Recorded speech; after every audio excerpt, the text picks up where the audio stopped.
Bye-bye. Bye. Sonny, is this a good example, what we just saw, of your approach to imago therapy? It's a good, for this couple. Not every couple is going to need the same thing. But in using the imago processes, one has to be aware of where the couple is, so that a process used with one couple may look very different than the same process used with another. So you really tailor your approach to the specific couple that you're working with. Mm-hmm. If you were to be working with John and Martha as a regular client couple, where would you go with them? And what might we see at the next meeting, for example? Well, I had started, I was talking about this as being the seamless flow, and I didn't actually end on behavior change request. I ended on something called flooding, which is positive attributes sent from one to the other, what I see about you that I really like and admire. And he was really getting into that naturally. And given that she has difficulty receiving, she wants to get, but she doesn't quite feel herself worthy of receiving. I mean, it's no accident that she ends up being a giver, because the challenge for her is more in receiving. I would stay in growing him up by being the giver to her. So I might move into more flooding. I might move into more re-romanticizing. I would definitely, she gives us a little hint that she's lost feelings, which means we have to wonder where her feeling is, and where her feeling may have been lost is in where everything else has been lost. She gives things away until she's on empty. So where else might you fantasize or think about this interview going? Besides flooding and re-romanticizing, I might move into his dream of a man. He began with that line that he used that I love, which is, "You mean I can actually say these things out loud?" So it may be that he has two speeds right now. He has the speed of the thinker, and then he has the speed of the man in need. And he just needs a wider range to know that he can express, and that it's okay to express, more than either great need or great resource in the form of his working. And where I would move with her would be, I'd spend much more time on challenging her capacity to receive, so that she could begin to actually love him from an authentic place, not from an archaic place, which is, this is what I'm good at. I'm good at giving myself away. I'm good at doing this with you. Ho-hum, I'm bored. No feeling, routine, mechanized. I think I'll go to sleep. Oh, wow. Okay. Well, what we ought to do now is to kind of, let's have our own seamless flow right here and widen our range up, just like what John needs to do. And we have an audience here of professors and professional therapists and some students that have been waiting patiently to ask some questions generally about the approach, and then specifically about this interview. So why don't we get started? Great. I'm an imago therapist and was very fortunate to train under Sunny for several advanced trainings in imago. And Sunny, I believe one of the concepts that you had mentioned in one of the trainings was about the mirror and the wall. So let me make sure that I get it. I'm deaf in one ear, so I'm going to mirror you and ask for your help with that you have had training in imago therapy.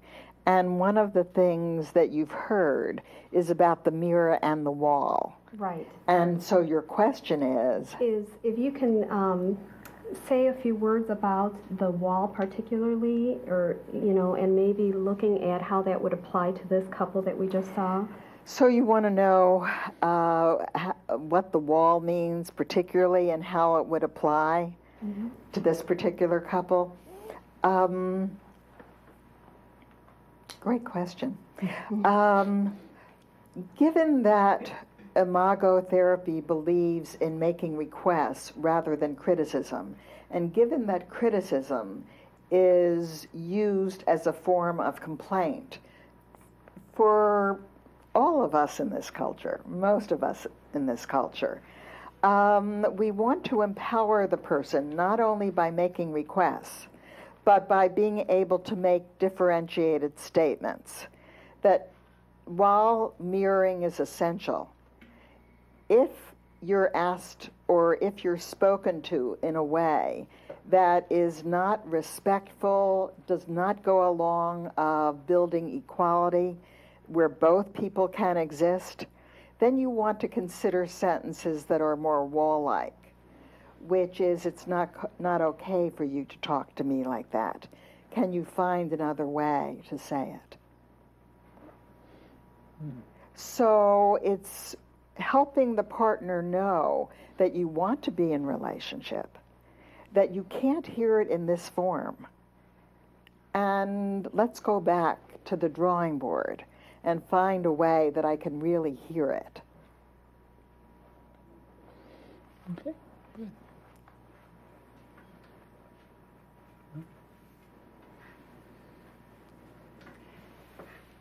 You gave us some general ideas about where you would go in the sessions to come, but I'm wondering really specifically, where would you start if you had the clients coming in again next week?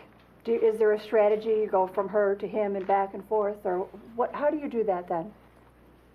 Well, if they haven't had an argument on the way to the office, I might pick up on if she did any fiddling this week.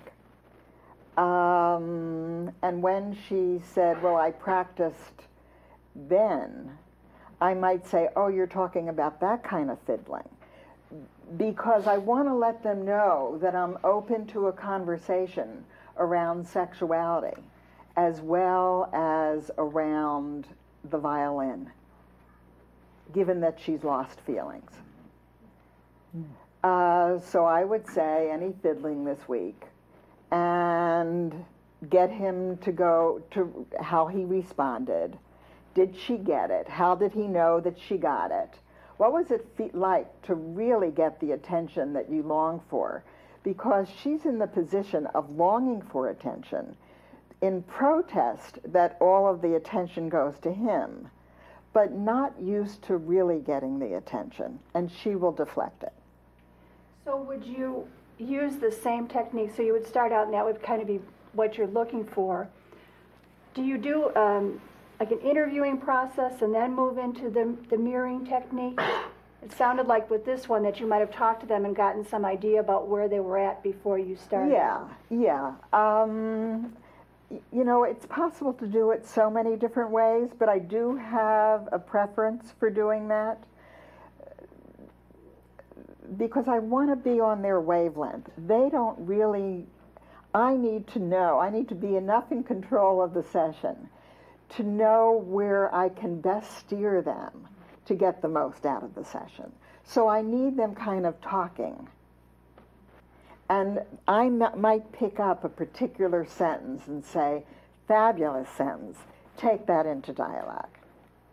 Thanks. Okay. Mm-hmm.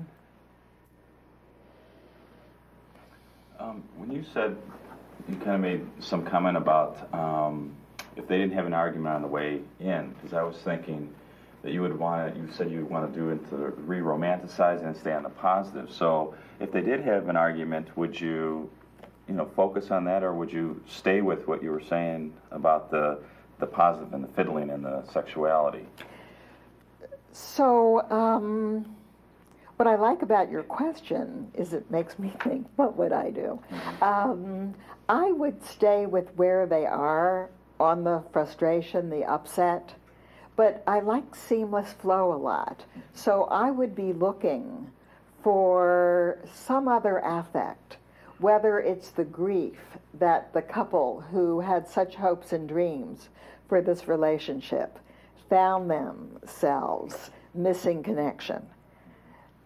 It might take us back to an early time in which, in childhood, I longed for connection, and I missed that too. It might take us back to another flooding in terms of when I first met you, the way that I saw you, and the way that I hoped you see me, and the way that I'm worried that you see me now. And my challenge is how to get back to that wonderful place where I could see the beauty in you and I could express the beauty in me. Okay. I had a question. You had mentioned, in the initial interview that you like to give your tools away, and that, you see therapy as a short-term process. How long, on the average, do you work with a couple? I realize it probably varies from couple to couple. It does vary from couple to couple. I do prefer to keep it relatively short-term. And one of the ways I'm able to do that, Imago has a workshop called Getting the Love You Want, in which it's 20 intense hours over a weekend, in which couples get totally immersed in the theory and in practicing these processes. And once couples have that experience, then they realize that so many of the issues that we can get into upset about are rooted in the same place. And how do we get ourselves to a place that we can acknowledge that as quickly as possible and move to a place of here and now? Here and now, we're not really fighting over issues.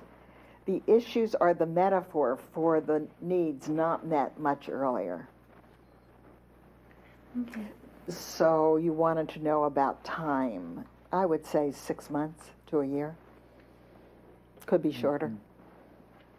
And do you work in sessions like we had here, 45 minutes long? Actually, I like an hour and a half. And I would prefer a couple come every other week if they couldn't put in that much time. That having been in therapy myself, I, of course, project everything to my clients. What would I do without projection? It makes life interesting, doesn't it? Yeah. And I used to think to myself, what can I bring up that I can handle in an hour? Yeah. And an hour and a half is just ambiguous enough so that I will risk bringing up the biggie or bringing up sexuality or something that I want lots of time before I leave with my partner. Oh. That's interesting because I look at that myself and I cut my sessions down to 45 minutes because I found that most of the work with the people that I work with takes place within 30 minutes. And just different projections, I guess. I like your projections. I've seen many more people. Yeah, right.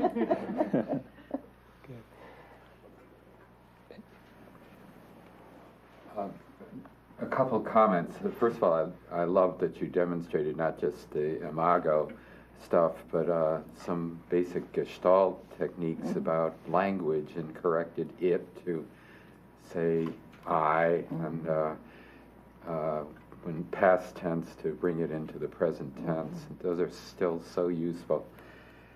But I was intrigued by the gender issues involved in this couple, which fit some pretty stereotypic gender issues. But it came out most clearly to me when you asked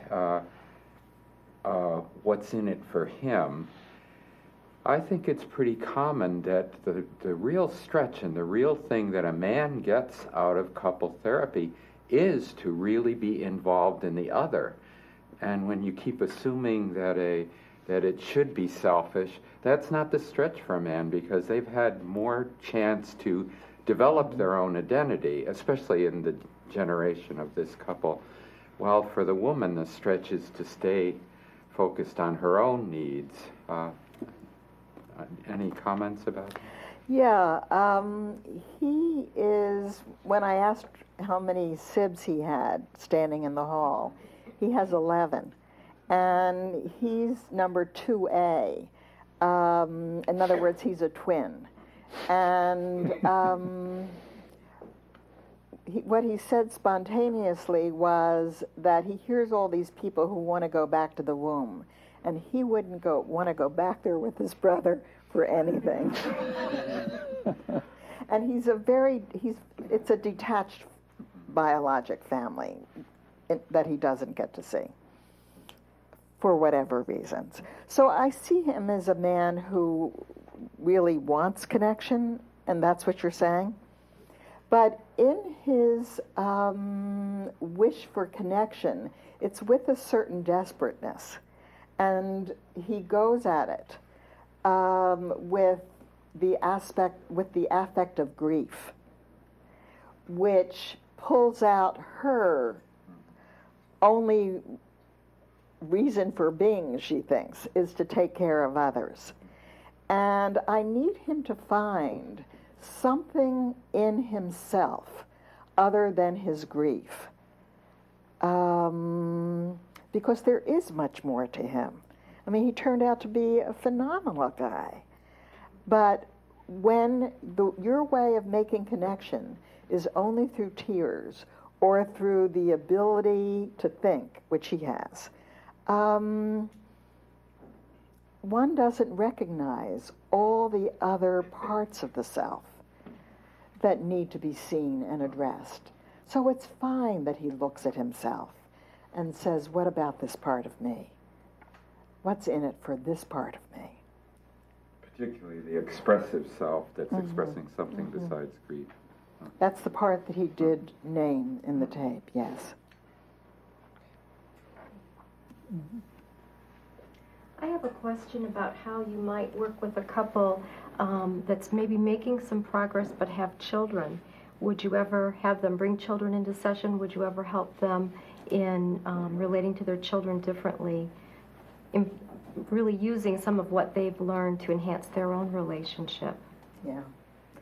Harville's latest book is called Giving the Love You Want, which is a parenting book. Actually, Helen LaKelly Hunt is co-author. It's not just Harville. And I really like what he has to say about parenting, that essentially we will get stuck at the age of the child when our own needs as children weren't met.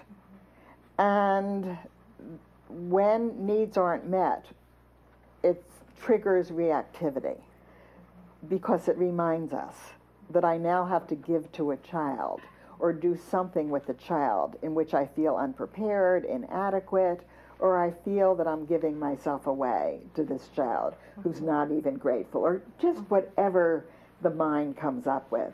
And what he recommends, what they recommend, Harville and Helen, is that you have a dialogue with your partner about the feelings that the child generates.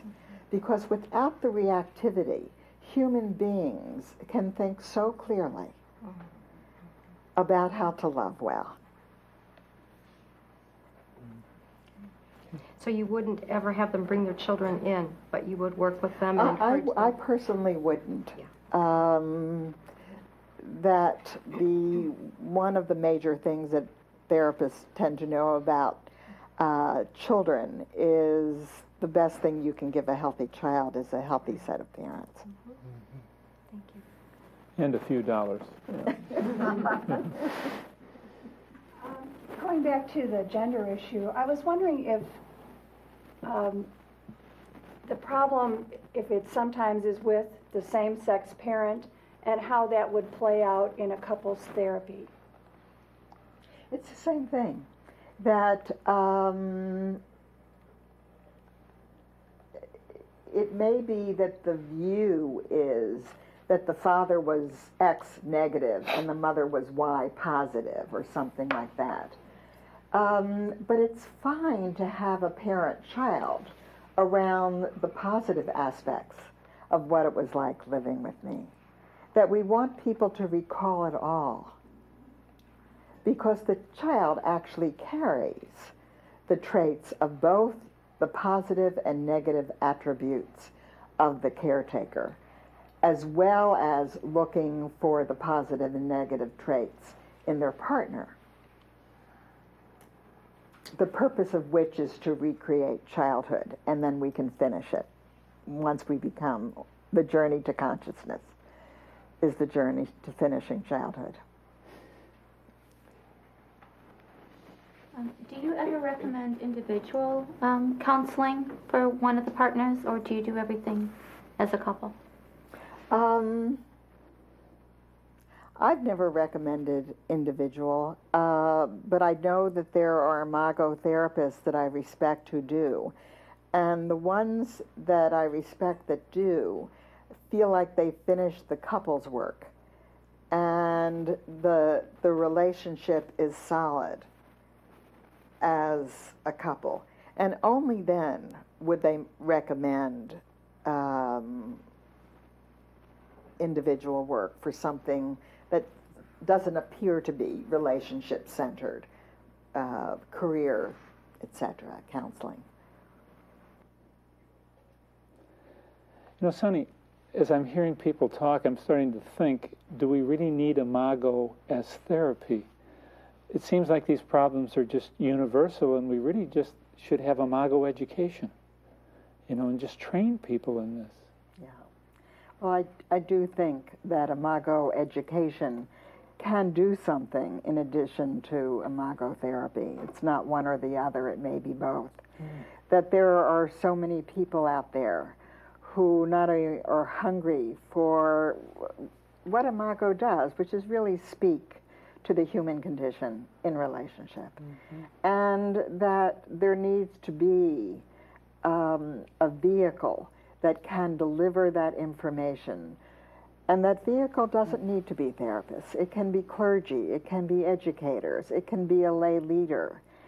And what they need is the information, user-friendly curricula, and get out to their own constituency. And imago education is a division of imago therapy now. And Pat Love and I have been creating curricula, field testing it. There are imago therapists out there who are speaking to large congregations in churches in any place that they can. And we're hoping now to attract other than therapists, to get clergy, educators, lay community, so that, number one, for not much money, people get the education that we all need. It seems like, you know, people say we use only a small percentage of our potential in our lifetime, 10 or 15%.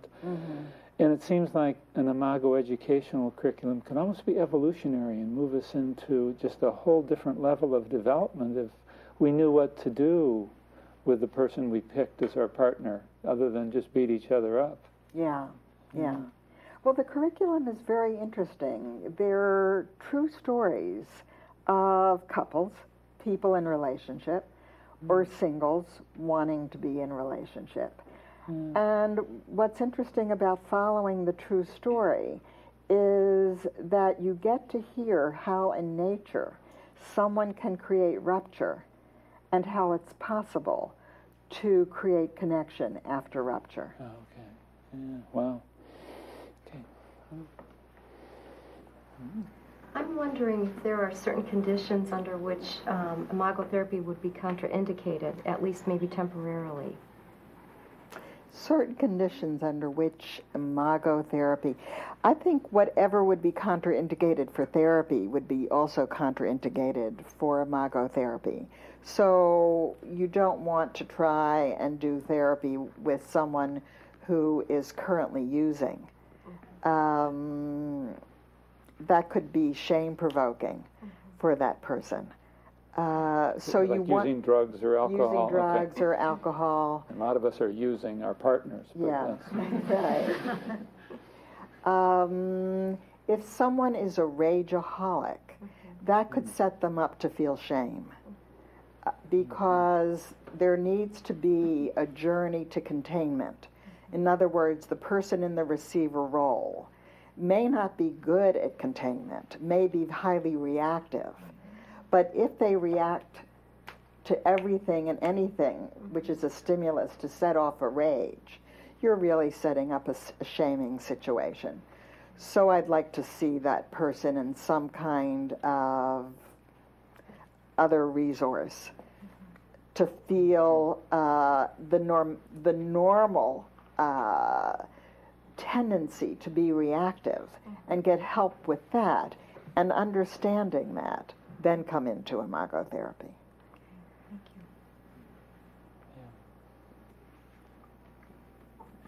You've talked a bit about the structure you use right at the beginning of the session, but I'd like to hear you talk about before the session when, if you're in a setting where you're taking a phone intake, and one of the most common for those of us who identify as both couple and family therapists is a single parent who is calling because the child is the problem.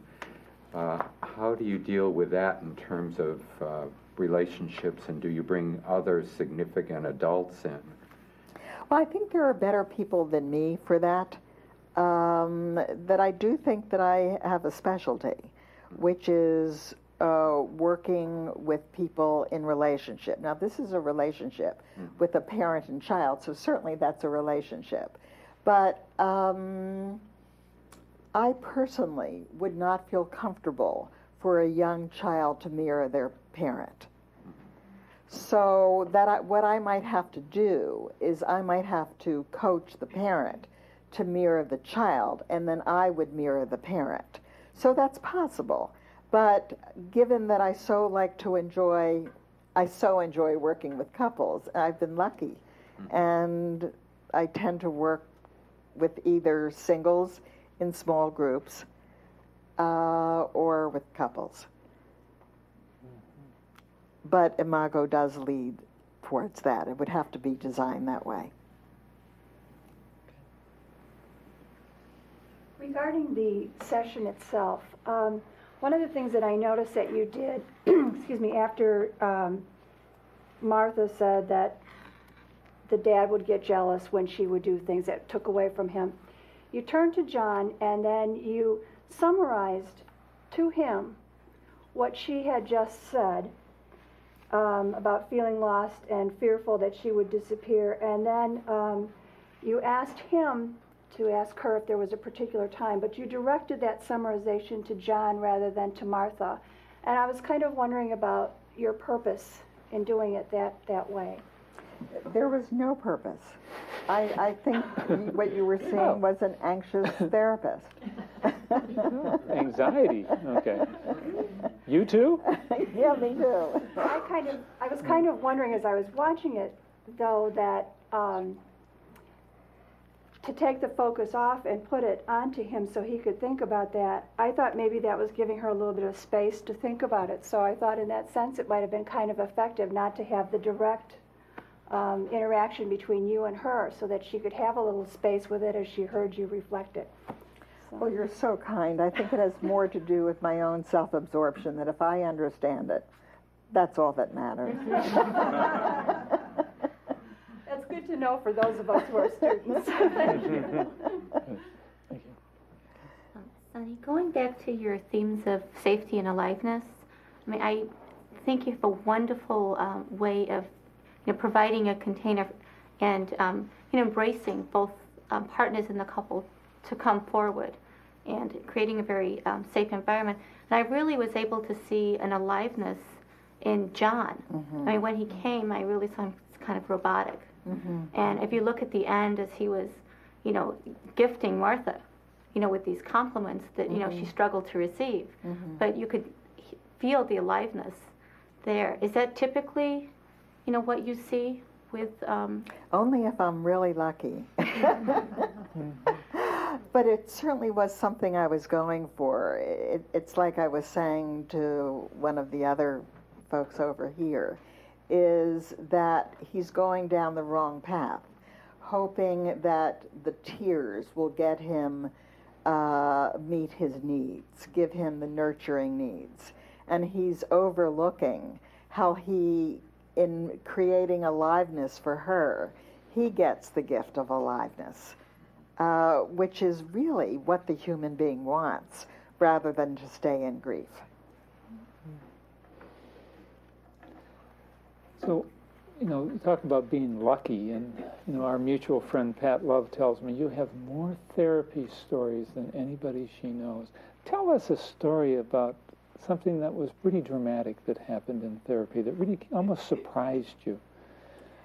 Well, it didn't surprise me, John, but it was a very early client of mine in which I really got imago. They taught me. A young couple, just married, just off the honeymoon, comes to see me, and her story is that she never received empathy as a child, and she wants it from her husband. And we move into parent-child, and he is moved beyond himself, and he is crying as he hears her story. And I ask her, because she looks unmoved, he's the one who's feeling it all, even though she longs for empathy. So I said to her, what do you see on his face? And she said, crocodile tears. And I said, well, that makes sense. Given that you never saw empathy before, how would you know it when it showed up now?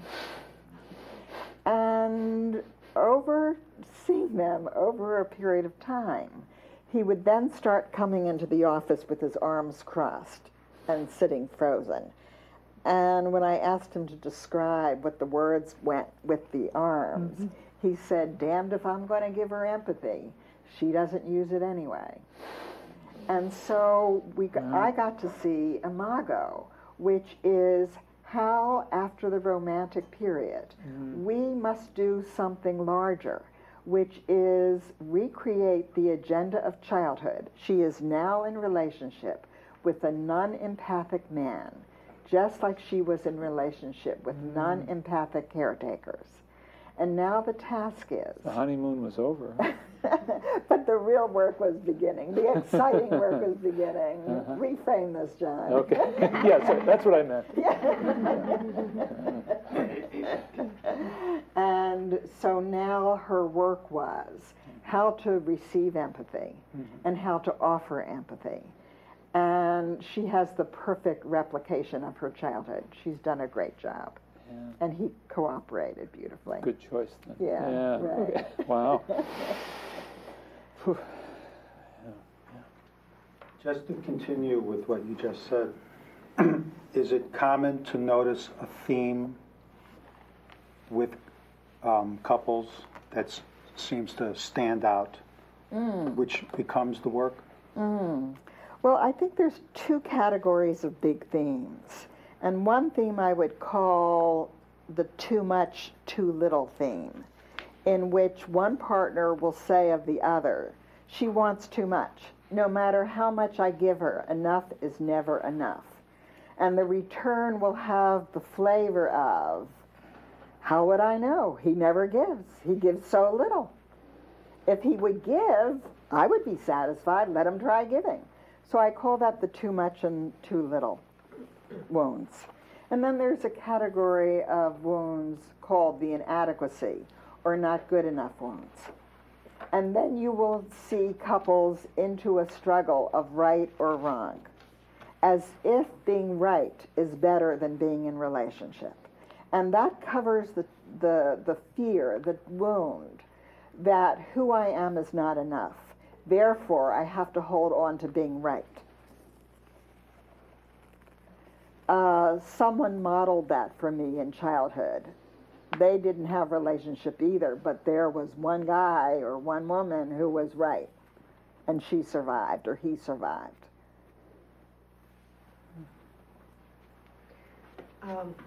As an imago therapist, I really appreciated your aliveness and your safety that you created in that. I thought you modeled that beautifully.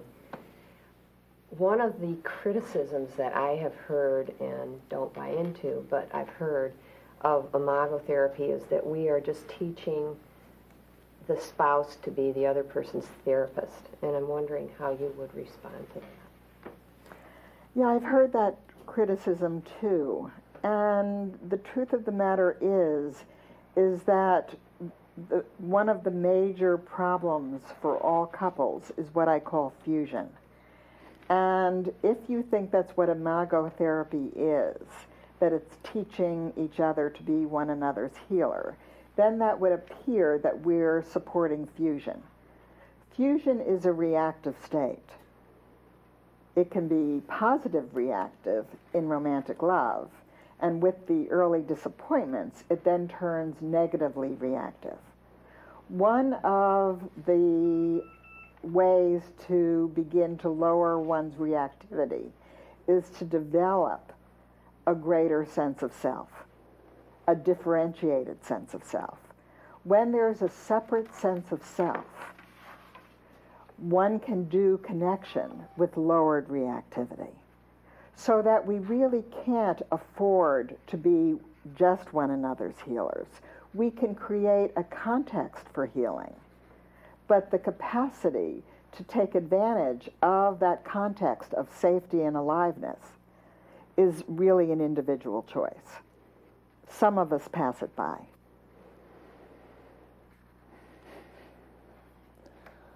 Well, the time has really passed by in this interview too, and we're nearing the end. Are there any final comments that you care to make to our viewers?